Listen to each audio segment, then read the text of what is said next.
ભગવાન શ્રી હરિએ શિવલાલભાઈને માધ્યમ બનાવી અને ઘણા ભક્તોની સેવા કરાવેલી એવા બે ઇતિહાસ સંપ્રદાયની અંદર નોંધાયા છે.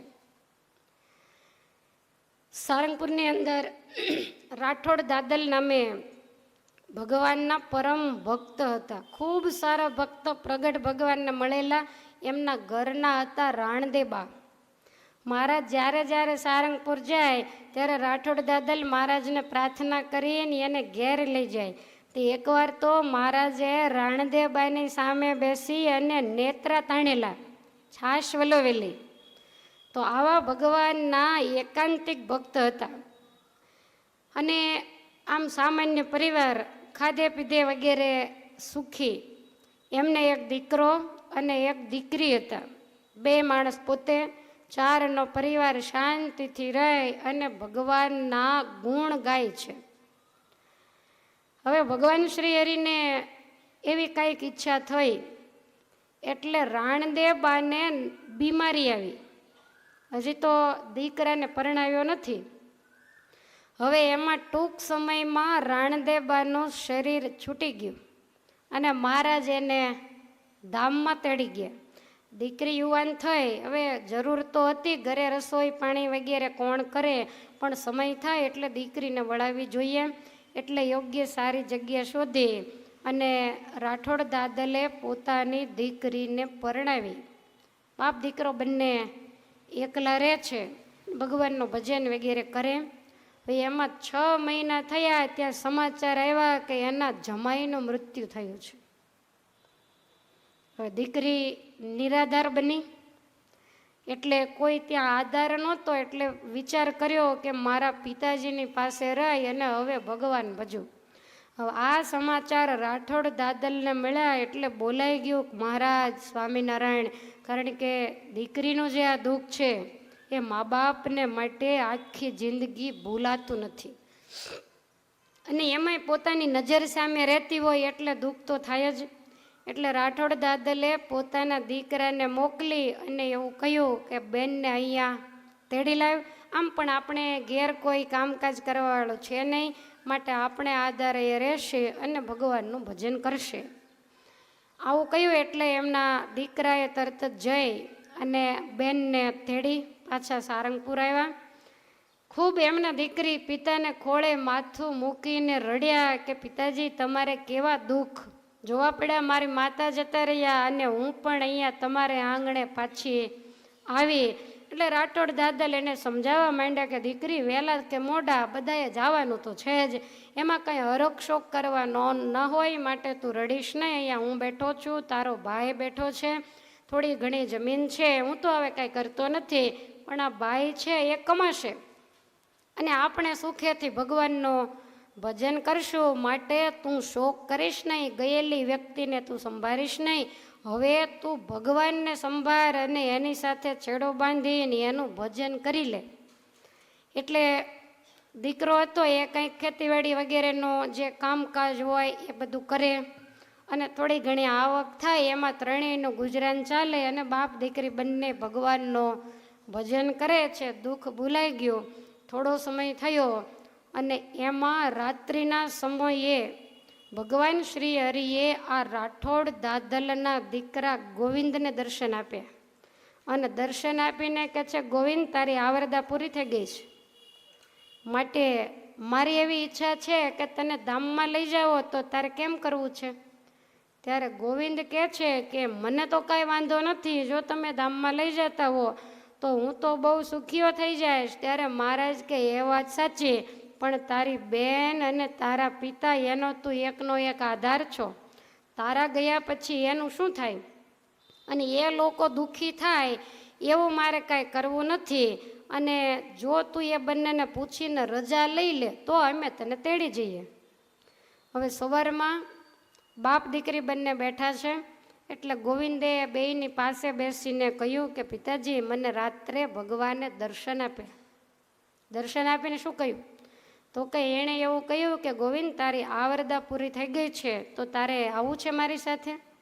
આ સાંભળતા પેલી દીકરીને તો એની બેનને તો ચક્કર આવવા માંડ્યા કે ભાઈ પણ જો જતો રહે તો અમારે હવે આ સંસારમાં બીજો આધાર કોણ? અને એ વખતે રાઠોડ દાદલ દીકરીનો હાથ ઝાલીને કહે છે કે દુઃખી શા માટે થાય છે? કોઈ પણ માણસ કોઈને આધારે જન્મ્યો નથી. ભગવાનને આધારે જ આખી દુનિયા ચાલે છે. અને ગોવિંદને માથે હાથ મૂકીને કહે છે કે દીકરા, ભગવાનનું તેડું આવતું હોય ને તો અત્યારે ને અત્યારે જા. અમારી ઉપાધિ કાંઈ કરીશ નહીં. વનમાં સાધના કરે ને ઋષિમુનિઓ રાફડા થઈ જાય તોય ભગવાનનું તેડું નહીં, સ્વપ્ને દર્શને થતા નથી. અને એ ભગવાન તને આટલી નાની ઉંમરે, હવે 20 વર્ષની ઉંમર હતી, ભગવાન જો તને તેડવા આવતા હોય અને હોંશે હોંશે જો તને લઈ જતા હોય ને તો દીકરા તું સુખેથી જા. આ વાત સાંભળવી બહુ સહેલી છે, પણ દીકરાને વિદાય આપવી એ તો બહુ કઠણ છે. અને આ ઘા એટલો જબરજસ્ત હોય કે આખી જિંદગી સુધી આ ઘા પૂરાતો નથી. દીકરી બહુ રડવા માંડ્યા એટલે ખૂબ રાઠોડ દાદલે એમને સમજાવ્યા અને દીકરાને કહ્યું કે મહારાજને કહેજે કે સુખેથી મને લઈ જાઓ. હવે બીજી રાત્રે ગોવિંદ સૂતા એટલે મહારાજે ફરીને દર્શન દીધા. મહારાજ કે ગોવિંદ પૂછ્યું? તો કે હા મહારાજ, મેં પૂછ્યું અને મારા પિતાએ મને કહ્યું ક્યાંય પણ ઈચ્છા રાખીશ નહીં અને તું આ લોક છોડીને જતો રહે. વહેલું કે મોડું તારી માતા ગઈ ત્યાં જ તારે જવાનું છે ને તું જઈશ ત્યાં જ પાછળ અમારે આવવાનું છે, માટે શાંતિથી જા. તારી બેનને પૂછ્યું તો કે એ તો બહુ દુઃખી થઈ. મહારાજ કે તો કેમ કરું? તને તારી બેન યાદ તો નહીં આવે ને? ગોવિંદ કહે છે કે ના મહારાજ, તમારી મરજી હોય ને આવરદા પૂરી થઈ ગઈ હોય તો મને સુખેથી લઈ જાઓ. મારા પિતાએ મને જ્ઞાન આપ્યું છે કે દીકરા, ક્યાંય પણ વાસ ન રાખીશ નહીં, આ લોકમાંથી કાંઈ લેવાનું નથી. મહારાજ બહુ રાજી થયા અને મહારાજ ગોવિંદને ધામમાં તેડી ગયા. બીજા દિવસે સવાર પડ્યું, કોઈને કાંઈ ખબર નથી. ગોવિંદ ઉઠ્યા નહીં એટલે બેન જગાડવા માટે ગયા. જ્યાં જઈ એને ઉપરથી કપડું લીધું ત્યાં તો કાંઈ નહીં. જોતાની સાથે જ ઢોલિયાની ઈંસ સાથે માથું પછાડી અને એમના બેન ચોધાર આંસુડે રડવા માંડ્યા કે અમારો નિરાધારનો આધાર આ એક જ હતો. એમ થતું કે કાલ સવારે એને પરણાવશું, એનો પરિવાર થશે અને એને આશરે અમે સુખેથી રહીને ભજન કરશું. પણ ભગવાને અમારા આંધળાની લાકડી સમાન આ ભાઈને પણ લઈ લીધો. અતિ રડવા લાગ્યા. અવાજ સાંભળીને રાઠોડ દાદલ પૂજા કરતા હતા એ બહાર આવ્યા અને દીકરીને કહે છે શું થયું? દીકરીને તો કાંઈ હોશ કોઈ હતા નહીં. જોયું ત્યાં તો દીકરાના શરીરમાં આત્મા નહીં. રાઠોડ દાદલે હૃદયને બરોબર કઠણ કર્યું અને દીકરીને ખૂબ ધીરજ આપી અને સમજાવી કે શોક કરવાથી ગયેલી વ્યક્તિ ક્યારેય પાછી નથી આવતી. ભગવાનનું સ્મરણ કરીએ અને ભાઈ જ્યાં ગયો ત્યાં જ એક દિવસ આપણે જવાનું છે. ત્યારે દીકરી પિતાને બાત ભરીને કહે છે કે પિતાજી, તમારી આટલી મોટી ઉંમર થઈ, હવે તમારાથી ચલાતું નથી, તો આ બધી ખેતીવાડી કોણ સંભાળશે? કોણ? આપણે કોના આધારે જીવશું? ખાવા પીવાનું તો જોશે ને. માંડ માંડ આપણું પૂરું થતું. ભાઈ હતો તો કમાઈને લાવતો, હવે શું કરશું? ત્યારે રાઠોડ દાદલ સમજાવવા માંડ્યા કે દીકરી, જીવાત્મા માતાના ગર્ભની અંદર ઊંધે માથે 9 મહિના સુધી રહ્યો ત્યારે એની રક્ષા ભગવાને કરી છે. તો આપણી રક્ષા ભગવાન કરશે. જેણે આધાર આપ્યો તો એણે છીનવી લીધો. જેણે પેટ આપ્યું છે એ જ આપણું પેટ ભરશે અને એ જ આપણું ધ્યાન રાખશે. માટે દીકરી, આટલું બધું રડાય નહીં. અને આ રડવાનો અવાજ સાંભળીને આજુબાજુમાં રહેનારા બધાએ ભેગા થઈ ગયા અને બધાએ જોઈને ખૂબ રડવા માંડ્યા. અને એ વખતે રાઠોડ દાદલે બધાને બેસાડીને કહ્યું કે તમે રડશો નહીં, મારો દીકરો બીજે ક્યાંય નથી ગયો, એ ભગવાનના ધામમાં ગયો છે. અમારા અહીંયા સારંગપુરમાં ખાવાના સાંસા હતા, એના કરતાં ત્યાં જઈ અને એ મહાસુખીઓ થઈ ગયો. માટે આપણે ત્યાં જવાય એવા પ્રયત્ન કરવા, પણ ગયેલાની પાછળ રોવું નહીં. મારા ભગવાન મને પૂછીને લઈ ગયા છે.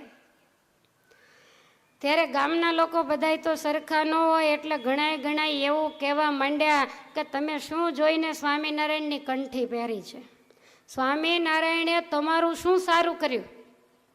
તમારા ઘરનાને લઈ ગયા, જમાઈને લઈ ગયા, તમારા એકના એક દીકરાને લઈ ગયા, અને હવે તમારી આયુષ કેટલી કોને ખબર, છેલ્લી જિંદગીમાં અધોગતિ થશે કોણ પાણી પાસે. આ રીતે લોકો જેમ આવે એમ બોલવા માંડ્યા. ત્યારે રાઠોડ દાદલ સમજાવે છે કે મને એની જરાય પણ ચિંતા નથી. જેણે ગર્ભવાસમાં રક્ષા કરી એ કાયમને માટે મારી રક્ષા કરશે. બધાઈને ભેગા કરી અને દીકરાનો અંતિમ વિધિ કરાવ્યો. ઘરમાં જે પ્રમાણે હતું એ રીતે પાછળ એનો વિધિ કર્યો. પણ રાઠોડ દાદલની સમજણ અને એની વાતને અંતર્યામીપણે ભગવાને સાંભળીને ભગવાનની આંખમાં આંસુડા આવી ગયા કે ધન્ય છે મારા ભક્ત રાઠોડ દાદલને. આટલી કસોટી કરી પણ એ કસોટીમાં એ પાર ઉતરી ગયા. અને હું એવો નિર્દય ભગવાન નથી કે મારા ભગતની રક્ષા હું ન કરું. મારા ભક્તને ખાવાનું ન મળે તો દુનિયામાં મને કોઈ ભગવાન નહીં કે. મહારાજ અકળાઈ ગયા અને રાત્રિના સમયે શિવલાલને ભગવાને દર્શન આપ્યા. શિવલાલભાઈ ઝબકીને જાગી ગયા કે કૃપાનાથ કંઈ સેવા. ત્યારે ભગવાન શ્રી હરિ કહે છે કે શિવલાલ, સારંગપુરના જે રાઠોડ દાદલ છે ને એના ઘરનાને, એના જમાઈને અને એના દીકરાને પણ મેં હમણાં લઈ લીધો છે. બાપ દીકરી બે જ છે, એને કોઈ આધાર નથી. માટે એ બંનેની જવાબદારી ભરણ પોષણની હું તારા ઉપર નાખું છું. એ દીકરીને તારી બહેન માનીને, રાઠોડ દાદલને તારા પિતા માની અને જ્યાં સુધી એ રે ત્યાં સુધી અન્ન વસ્ત્રે કરીને તારે એની ચાકરી કરવી. શિવલાલભાઈ બે હાથ જોડીને કહે છે પ્રભુ, વ્યવહાર માટે તો ઘણુંય વાપરું છું, પણ આવા તમારા ઉત્તમ ભક્તની સેવા મને ક્યાંથી મળે. માટે તમે જરાય ચિંતા કરશો નહીં, હું કાયમ એનું ધ્યાન રાખીશ. સવારે શિવલાલભાઈ જાગ્યા, નાઈ ધોઈ પૂજા પાઠ કરી અને સારંગપુર ગયા. સીધું સામાન, વસ્ત્રો વગેરે જે કાંઈ ઘર વકરીની જરૂર પડે એ બધી જ લેતા ગયા. રાઠોડ દાદલને જય અને જય સ્વામિનારાયણ કર્યા. શિવલાલ પગે અડીને પગે લાગ્યા. રાઠોડ દાદલ કહે છે કહો તમે તો નગર શેઠના દીકરા અને મને ગરીબ માણસને તમે પગે લાગો એ બરોબર નહીં. શિવલાલભાઈ કહે છે ભગત એવું નહીં બોલશો, તમારી જેવો અમીર કોઈ નથી. તમે જે પરીક્ષામાં પાસ થયા ને એ પરીક્ષામાં દુનિયાનો જીવ કોઈ પાસ ન થઈ શકે. માટે મહારાજે મને દર્શન દઈને આજ્ઞા કરી છે કે મારા ભક્ત નિરાધાર થઈ ગયા, માટે એનું ધ્યાન તમારે રાખવાનું. માટે ભગત આજથી તમે મારા પિતા અને આ તમારી દીકરી છે ને એ મારી બહેન છે. તમે જ્યાં સુધી રહેશો ત્યાં સુધી કાયમને માટે હું સેવા કરીશ. પછી શિવલાલભાઈએ તરત જ નક્કી કર્યું કે તમારે રાહ ન જોવી પડે અને મારે પણ નાના મોટા વ્યવહાર વગેરેના કેટલાય કામ હોય, કદાચ મારે ભૂલાઈ જાય તો વળી તમે કાંઈ મને સામે ચાલીને વસ્તુ કહેવાનું કે લેવાનું કહો નહીં. તો હું કાયમને માટે એવો નિયમ બાંધી દઉં કે દર મહિનાની બીજને દિવસે હું સારંગપુર આવી જઈશ અને તમારે જે કાંઈ વસ્તુની જરૂર પડે, જે ઘર વકરી ખૂટી હોય એ હું તમને ભરી આપીશ.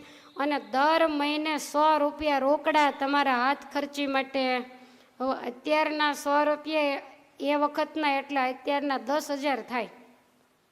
હવે આ હું તમને દર મહિને આપી જઈશ અને કાંઈ પણ મુશ્કેલી આવે તો તમારે તરત જ અમને બોટાદ સમાચાર મોકલવા. આવી રીતે શિવલાલભાઈએ કહ્યું.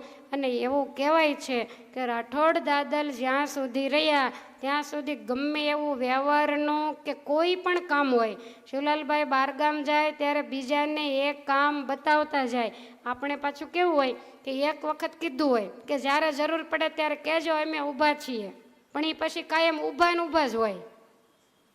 કોઈ દિવસ મદદ કરવા બે હાથ લઈને આવ્યા જ ન હોય. એટલે શિવલાલભાઈએ કાયમને માટે ધ્યાન રાખ્યું ને એ સોંઘવારીમાં કાયમ મહિનાના 100 રૂપિયા એ બંનેને વાપરવા, પછી દાન પુણ્ય વગેરે કાંઈ પણ કરવું હોય તો આપી આવતા. ભગવાનની આ આજ્ઞાને એણે માથા સાટે પાળી. શિવલાલભાઈને તો ધન્યવાદ, પણ એના કરતાં લાખ ધન્યવાદ તો રાઠોડ દાદલને આપવા ઘટે કે આવી ઠાકોરજીએ આકરી કસોટી કરી તોય બુદ્ધિને એણે કેવી સ્થિર રાખી, નહીતર આમાં તો ભલભલાના આંડલા બળાઈ જાય કે ભગવાન અમારી જ કસોટી કરે છે, બીજા કોઈ ધ્યાનમાં જ નથી આવતા. એક ગામની અંદર એક મંદિરના પૂજારી હતા, તે ગામમાં સંતો ગયા હશે. હવે ભગત આવ્યા એટલે સાધુએ સહજ પૂછ્યું કે તમે સત્સંગી છો? તો કે સત્સંગી જ છું ને, 15 વર્ષ તો આ મંદિરની સેવા પૂજા કરી. તો કે તમારા કપાળમાં તિલક ચાંદલો કેમ નથી દેખાતો? ત્યારે ભગત કે ભાઈ પહેલાં હું તિલક ચાંદલો કરતો જ, તો હવે કેમ નથી કરતા? તો કે એમાં એવું થયું 15 વર્ષ સુધી જે આ ઠાકોરજી બેઠા છે ને એની સેવા મેં જ કરી. મારા ઘરેથી થાળ લાવીને કાયમ ઠાકોરજીને હું જમાડતો. સવાર સાંજ પોડાડવા, આરતી કરવી, મંદિર વાળવું, હું નિવૃત્ત. એટલા બધી સેવા હું કરતો. 15 વર્ષ સેવા કરી, એમાં ઠાકોરજીને કોણ જાણે હું પૂછ્યું તો મારા ઘરનાને જ તેડી ગયા.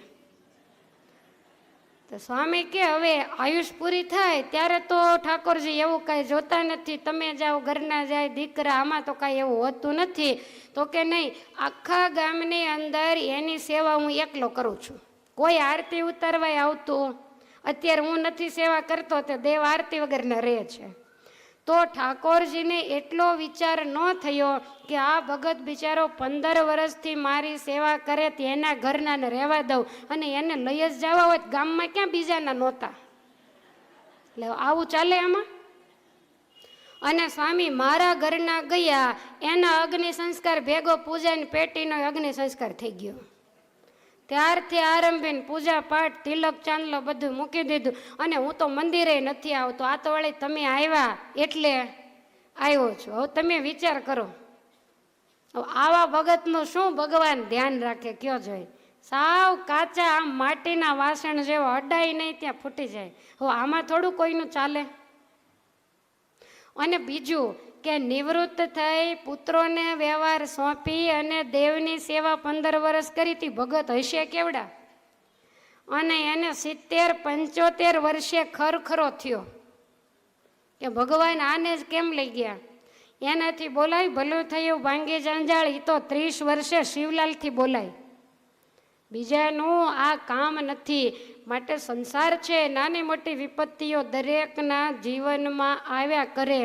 ભગવાન શ્રી હરિએ બધાને ધીરજ આપવા માટે ભક્ત ચિંતામણીમાં એવું કહ્યું છે કે સુખ દુઃખ આવે સર્વે ભેળું, તેમાં રાખજો સ્થિરમતી. સુખ દુઃખ આવે ભેળું, તેમાં રાખજો સ્થિરમતી. સુખ દુઃખ આવે સર્વે ભેળું, તેમાં રાખજો સ્થિરમતી. સુખ દુઃખ સર્વે આવે ભેળું, તેમાં રાખજો સ્થિરમતી. જાળવીશ મારા જનને, વળી કરીશ જતનયતી. જાળવીશ મારા જનને, વળી કરીશ જતનયતી. એમ કરતા પંડ પડશે તો આગળ છે સુખ અતિ ઘણું. એમ કરતા પંડ પડશે તો આગળ છે સુખ અતિ ઘણું.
દરેકને ઉદ્દેશી અને ભગવાને એવું કહ્યું કે હે ભક્તો, તમે સંસારની અંદર છો એટલે સુખ અને દુઃખ એ તો કાયમને માટે આવવાનું. ગમે એવો ભગવાનનો ભક્ત હોય તોય ભલે, અભક્ત હોય તોય ભલે, જેટલી આયુષ્ય મર્યાદાઓને લઈને આવ્યા હોઈએ, જે પૂર્વકર્મ ભોગવવાના હોય એને આધારે અનેક પ્રકારના રોગો, બીજી ત્રીજી ઉપાધિઓ, આ તો આ સંસારમાંથી જન્મવાનું જ છે. કોઈને આદિ હોય, કોઈને વ્યાધિ હોય, કોઈને વળી ઉપાધિ હોય. આ ત્રિવિધ તાપમાં આખો સંસાર ભડકે બળે છે.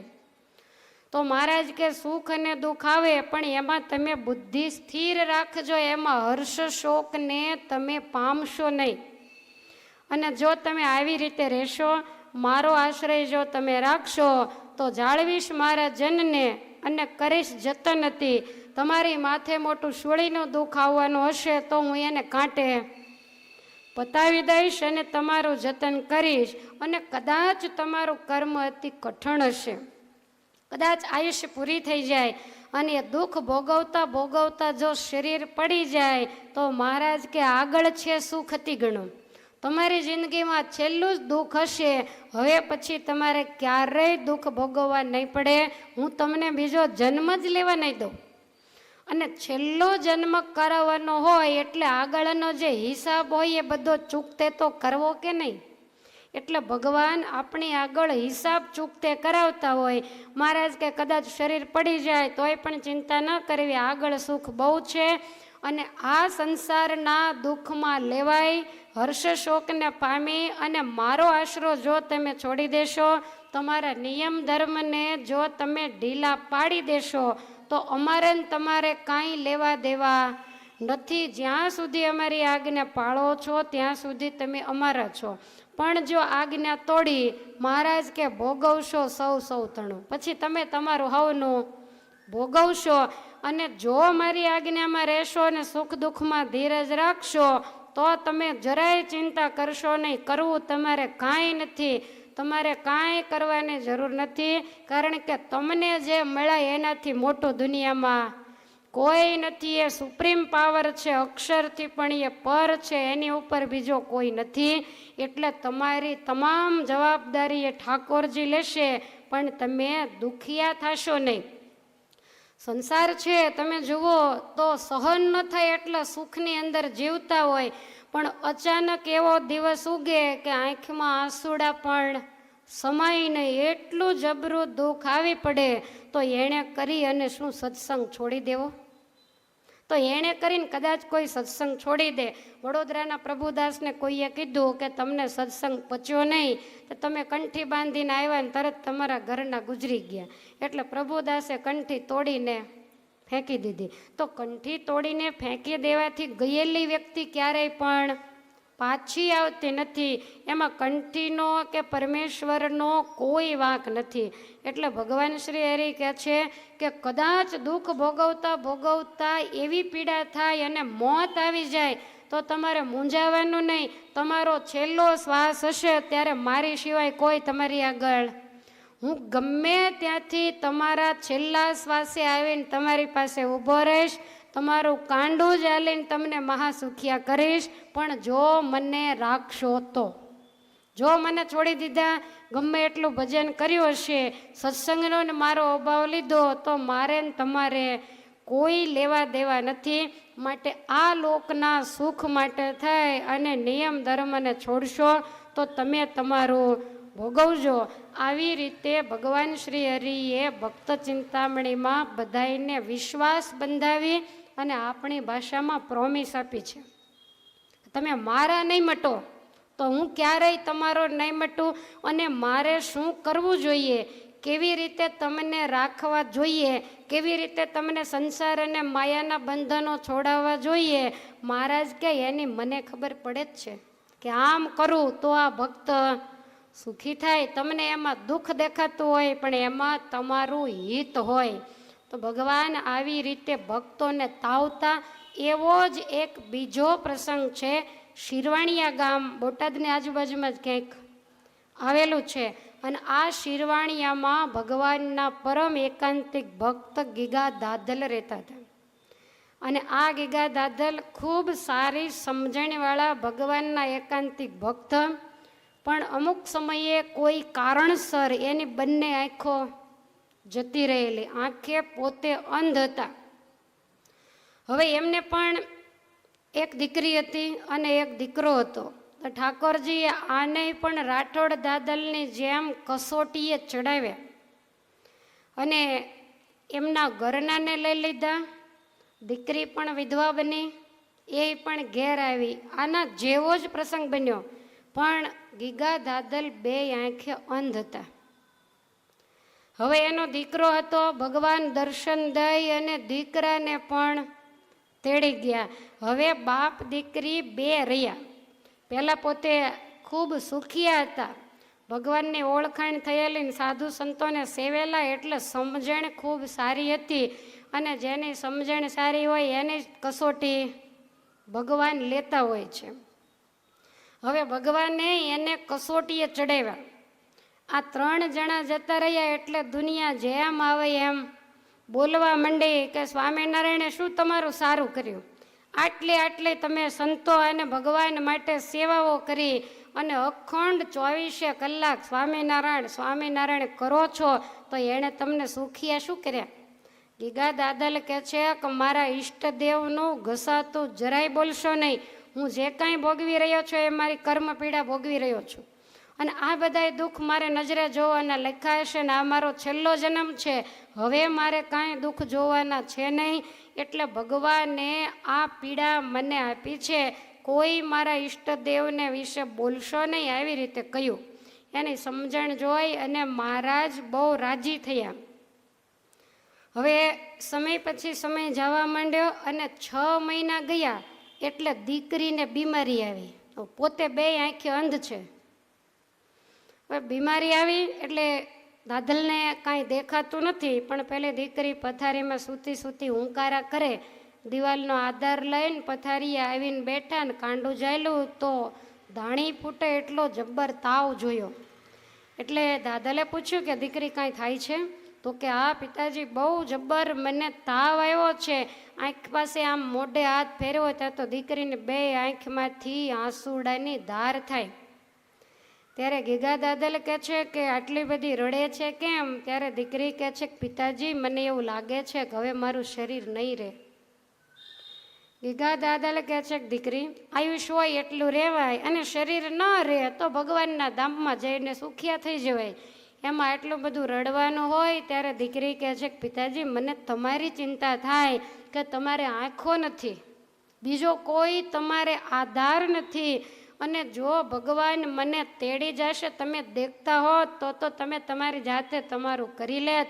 તમને બિલકુલ દેખાતું નથી. હું જ્યારે દોરું ત્યારે તો તમે રસોડા સુધી જમવા પહોંચી શકો છો, તો મારા ગયા પછી તમારું કોણ? અને આપણા કુટુંબ પરિવારમાં કોઈ એવા માણસો નથી કે જેને આશરે તમે રહી શકો.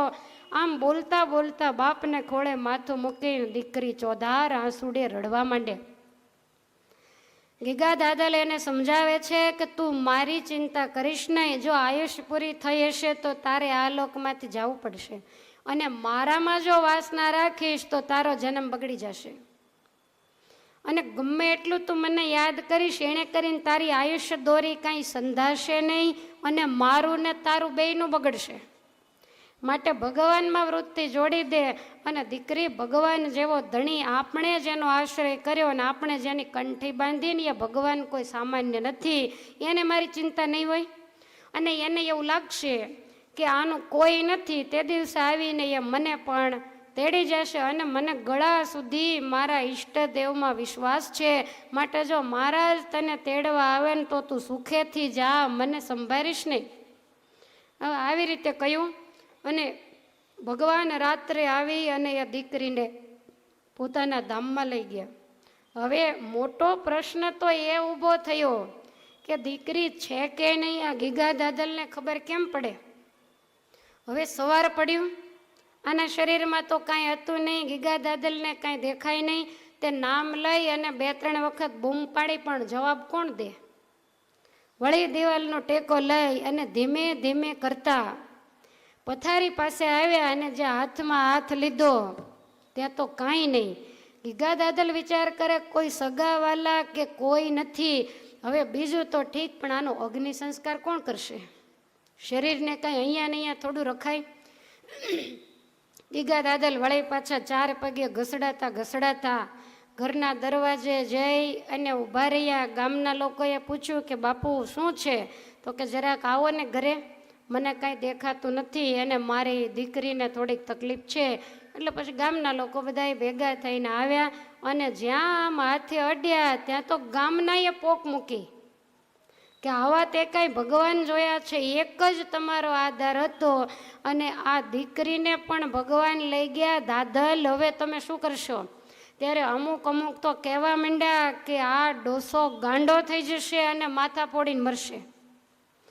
ગીગા દાદલ કહે છે પણ તમે બધા શા માટે રડો છો?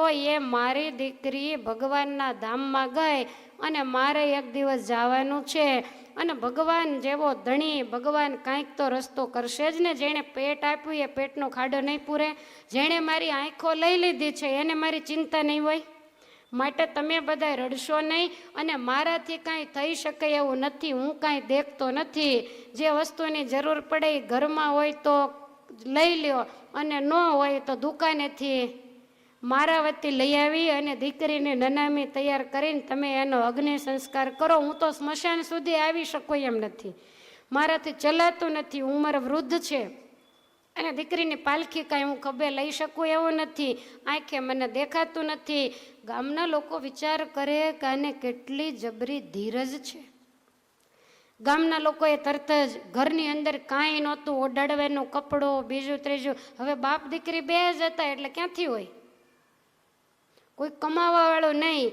એમને આમ કોઈ આપે કપડાઓથી રોડવતા હશે અને ભગવાનનું ભજન કરતા ને એમાં અચાનક આવો બનાવ બન્યો. એટલે ગામ લોકો પછી જે વસ્તુઓ જોઈએ બધી પોતપોતાના ઘરેથી લઈ આવ્યા અને દીકરીનો અંતિમ વિધિ કર્યો. પાછળ તો બીજું કાંઈ કરવાનું હતું નહીં. ઘરમાં હોય નહીં, શું દાન પુણ્ય વગેરે કરે? બીજા દિવસે સવારે શું ખાશું એ પણ ઉપાધિ હતી. પણ જગતના નિયમ પ્રમાણે 10-12 દિવસ સુધી તો આજુબાજુવાળા આવી અને ગીગા દાદલને જમવાનો આપી જાય. જમી લે એટલે એના વાસણો વગેરે લઈ જાય અને આ બસ અખંડ બેઠા સ્વામિનારાયણ કરે. દેખાય નહીં એ બીજું શું કરે?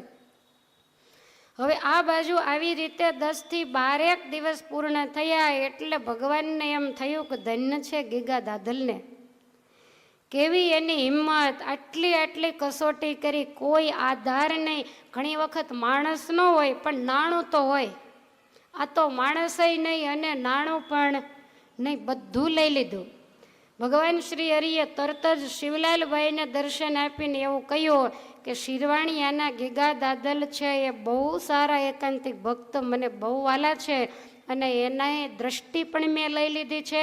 એનો દીકરો, દીકરી અને એના ઘરના એને પણ મેં લઈ લીધા છે. શેઠ કહે છે કે મહારાજ આ બધું ક્યારે બન્યું? તો કે છેલ્લે એની દીકરીને લીધી એને 12 દિવસ થયા છે. તો એના ભરણ પોષણની જવાબદારી શિવલાલ હું તને સોંપું છું. શેઠ કહે છે તો 10-12 દિવસ શું થયું? તો કે આડોશી પાડોશી દયા ખાઈ અને એને જમવાનું આપી જતા, પણ હવે કાયમ તો કોઈ કાંઈ આપે નહીં, માટે તારે એની બધી વ્યવસ્થા કરવાની છે. શિવલાલભાઈ કહે છે ભલે મહારાજ, જેવી તમારી આજ્ઞા. શિવલાલભાઈની આંખમાં આંસુ આવ્યા કે ભગવાન કેવી જબરી કસોટી કરે. મારી માતાને લઈ ગયા, મારા ઘરનાને લઈ ગયા, ત્યારે બધાને એવું લાગતું કે આને જેવું દુઃખ કોઈને નહીં, પણ અમે તો મહાસુખિયા છીએ. આટલી બધી સંપત્તિ, આને તો માણસય નહીં અને નાણું પણ નહીં, આંખે દેખાય નહીં, વળી વૃદ્ધા અવસ્થા, પોતે એકલા, સગાવાલા કોઈ નહીં, અને છતાં એ ભગત જો ધીરજ ધારણ કરતા હોય તો એની સેવા મને મળે ક્યાંથી? મહારાજ અને મોટા પુરુષ આવા ભક્તની સેવાથી બહુ રાજી થાય. આવું વિચારી અને શિવલાલ શેઠ સવારે વહેલા ઉઠી સીધું સામાન વગેરે, રૂપિયાની કોથળીઓ આવું લઈ અને શિરવાણિયા ગામે વેલડું જોડાવીને ગયા. ગીગા દાદલને ત્યાં જઈ અને ભગત જય સ્વામિનારાયણ એમ કહ્યું. એટલે ગીગા દાદલ કે તમે કોણ? તો કે હું ભગા દોશીનો દીકરો શિવલાલ, બોટાદથી આવું છું. ગીગા દાદલથી ઊભું નહોતું થવાતું તોય શિવલાલને જોઈને તાકાત આવી ગઈ. એકદમ ઊભા થઈને શિવલાલને બાત ભરી લીધી કે અરે શેઠ, મારા દુખિયાની ખબર લેવા તમે આવ્યા, તમને કોણે કીધું? ત્યારે શિવલાલભાઈ કહે છે કે મને મહારાજે દર્શન દઈને કીધું કે ગીગા દાદલનું ધ્યાન હવે તમારે રાખવાનું છે. ને ગીગા દાદલની આંખમાંથી આંસુડાની ધાર થઈ કે મને ગળા સુધી વિશ્વાસ હતો કે મારો ભગવાન જરૂર મારી રક્ષા કરશે. એટલે શિવલાલભાઈ કહે છે કે તમને આંખે દેખાતું નથી એટલે તમારાથી તો કાંઈ થાય નહીં. રસોઈ કરવી, તમારા કપડાં વગેરે ધોવું, તમને બધી વસ્તુઓ આપી, આ બધું જ કામ કરવું પડે. તમે કાંઈ ચિંતા કરશો ને, હું વ્યવસ્થા કરી દઉં છું. એમ વિચારીને આખા ગામમાં તપાસ કરી તો એક આ દેડવઈના બાઈ હતા અને પોતે એકલા જ હતા. ગામમાં બધાયના કામ દાડીઓ વગેરે કરી અને પેટ ભરે. એટલે શિવલાલભાઈને કોઈએ બતાવ્યા કે આ બાઈને તમે લઈ જાઓ તો એ વૃદ્ધ અને વડીલ છે ગીગા દાદલ, તો એમની સેવા એ કરશે. એટલે એ બાઈને બોલાવીને કહ્યું કે તમે ગીગા દાદલની સેવામાં રહ્યો, જેટલું સીધું સામાન વગેરે વસ્ત્ર કાંઈ પણ જોઈએ એ બધું જ હું તમને મોકલાવી દઈશ. ત્યારે પેલી બાઈ કહે છે કે શેઠ, તમે તો બોટાદ હોય અને અમે અહીંયા શિરવાણિયામાં કાંઈ ખૂટ્યું, કાંઈ બીજું ત્રીજું થયું તો હું સેવામાં હોઉં તો વસ્તુ મારે ક્યાંથી મગાવી? એટલે તરત જ પોતાનો જાણીતો એક વાણિયો હતો એને બોલાવ્યો અને શિવલાલભાઈ એને 500 રૂપિયા આપીને કીધું કે અત્યારે તો બધી વ્યવસ્થા હું કરતો જાઉં છું, પણ જ્યારે આ બાઈને ત્યાં નાણું ખૂટે ત્યારે જેટલા માગે એટલા રૂપિયા તારે આપવાના અને પછી મારે નામે તારે ઉધારી નાખવાના. જ્યારે હું અહીંયા એમ તો હું મહિને 2 મહિને અહીંયા આંટો મારતો રહીશ, ભગતને કેમ છે એ હું ધ્યાન રાખતો રહીશ, પણ તને આ બધી જવાબદારી સોંપું છું. અને પેલા બાઈને એવું કહ્યું કે ભગતને કપડાં ધોઈ દેવા, ઘરની સાફ સફાઈ રાખવી, એને પથારી કરી દેવી, એને સ્નાન કરાવવા સુધીની દરેક સેવા તમારે કરવાની છે. તમે તો એની દીકરી જેવા છો, એટલે આ જવાબદારી તમને સોંપું છું. તમારે જીવનમાં ગમે ત્યારે કોઈ પણ વસ્તુની જરૂર પડે તો આ વાણિયા પાસેથી પૈસા તમારે મગાવી લેવાના, જરાય એમાં સંકોચ રાખવાનો નહીં. આવી રીતે આ બાઈને કહી અને શિવલાલભાઈએ બધી વ્યવસ્થા કરી દીધી. ગીગા દાદલ અતિ રાજી થયા અને એના કરતાંય વધારે રાજી તો ભગવાન સર્વાવતારી સ્વામિનારાયણ થયા. શિવલાલભાઈની સેવા ભક્તિ અને નિષ્ઠા જોઈ અને અતિ પ્રસન્ન થયેલા પરમેશ્વર વિચાર કરે છે કે દુનિયામાં ભક્તો તો ઘણાય છે, પણ કેટલી સમજણ અને ગરીબમાં ગરીબ ભગતનો કેવો અને મહિમા. આપણે તો એ શીખવાનું છે. ભગવાને બધાઈને ખૂબ આપ્યું છે. કોઈ ગરીબ માણસો હોય, એના બાળકો ભણતા હોય, એને કપડાં, એને ફી વગેરેની જરૂર હોય તો અરે બની શકે આડોશ પાડોશમાં રહેતા હોય, પરિસ્થિતિ નાજુક હોય અને એને મોટું દવાખાનું આવે, ભગવાનના ભક્ત અને સારા માણસ હોય. હવે દવાખાનું આવે ત્યારે ભલો માણસ મૂંઝાય, કારણ કે દવાખાનાનું બિલ કેટલું થાય આજ કાંઈ કહી શકાય નહીં.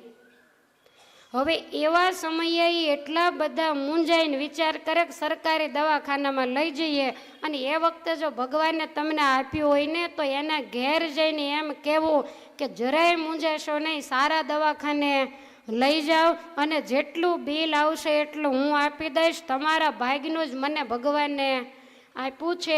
આમ કહી અને જો તમે એની સેવા કરશો તો કોઈનો ભાર ન રાખે, મુરારી આપે વ્યાજ સહિત ગીરધારી. જેને જરૂર છે એને તમે આપો અને તમે વિચાર કરો કે એ વ્યક્તિ સાજી થાય તો એના આખી જિંદગી તમને આશીર્વાદ મળતા રહે. બાકી સાધુને પગમાં માથું નાખીને કહો સ્વામી આશીર્વાદ આપો, એમ માગ્યા આશીર્વાદ ન મળે, એ આશ્વાસન કહેવાય. પણ કોઈના હૈયામાંથી કંઈક એવી દુઆ નીકળી જાય, તમારી પેઢીઓ સુખી થઈ જાય. અરે કુટુંબની અંદર બરબાદી આવવાની હોય, પ્રજા અવળે માર્ગે જવાની હોય ને તોય ભગવાન આવા ગરીબ અને ભક્તની સેવા કરવાથી પ્રારબ્ધ ફેરવી નાખતા હોય. પેઢીઓ સુધી ખાવાનું ખૂટે નહીં. કદાચ તમે 25,000 રૂપિયા એને સેવામાં આપ્યા હોય તો એણે કરીને તમારા ઘરમાં કાંઈ ઓછું થવાનું નથી. અને એ વખતે તમે કંજુસાઈ રાખો, એ લોકો ઉછીના માગે. ઘણા તો એવા જોયા છે કે આવી પોઝિશનમાં કોઈ સાધારણ માણસ દવાખાનું આવે અને ઉછીના પૈસા લેવા આવે તો અમુક મૂર્ખાઓ તો એનું વ્યાજેય નથી મૂકતા. હવે એ કેવી પોઝિશનમાં લેવા માટે આવ્યા હોય અને એનું બહારનું લેતા હોય એટલું વ્યાજ લઈ લે, તમને એવું લાગે છે કે વ્યાજના રૂપિયા તમારી પ્રજા સુખી થાય? ગાંડી થાય, સુખી ન થાય. પછી તમને એમ થાય કે 8મું ભણતો ત્યારે 90% આવતા અને અત્યારે તો નાપાસ થઈને આવે છે, પણ આ હરામના વ્યાજના પૈસા આવી ગયા છે. ગરીબ માણસને મદદ કરવાની હોય, શિક્ષાપત્રીમાં લખ્યું રોગાતુર એવો કોઈ પણ માણસ તો મારા આશ્રિતે એની સેવા કરવી. આવું ક્યાંય આજુબાજુમાં દેખાય અને તમને એવું લાગે કે કરવા જેવું છે તો જરૂર કરજો. 12 મહિને 2 જોડી કપડાં ઓછા લેજો, જ્યાં ને ત્યાં બીજે રૂપિયા ઓછા વાપરજો, શરીર માટે થોડાક ઓછા વાપરજો, પણ આવા કોઈને મદદ કરજો. આ શિવલાલની કથા કાંઈ હમથી નથી લખાણી. દીન ઉપર દયા રાખજો, ગરીબ માણસોનું શોષણ ક્યારેય પણ કરશો નહીં. અને એનો જો રાજીપો લેશો ને તો તમારે માળા ફેરવવાની પણ જરૂર નહીં પડે. ભગવાન એટલા બધા અઢળક ઢળશે કે તમારી વાસનાઓને મૂળિયામાંથી નિર્મૂળ કરી અને તમને છતે દેહ અક્ષરધામ જેવું સુખ આપશે. પણ જો આવી માનવતા તમારામાં આવશે તો. માટે ભગવાનના ચરણમાં એવી પ્રાર્થના કરીએ કે શિવલાલબાઈના જેવી સમજણ, એના જેવી નિષ્ઠા, એના જેવી સેવા ભાવના, આ બધું જ આપણા હૃદયની અંદર પણ ઉદય થાય. આવી ભગવાનના ચરણારવિંદમાં પ્રાર્થના સાથે અત્યારની કથાને વિરામ. આવતીકાલે સવારે શિવલાલબાઈના એ 2-3 પ્રસંગો લઈ અને 33 વર્ષની ઉંમરે સામેથી મોત માગી અને શિવલાલબાઈ આ લોકમાંથી વિદાય લેશે. તો એ કરુણ કથા આવતીકાલે સવારે.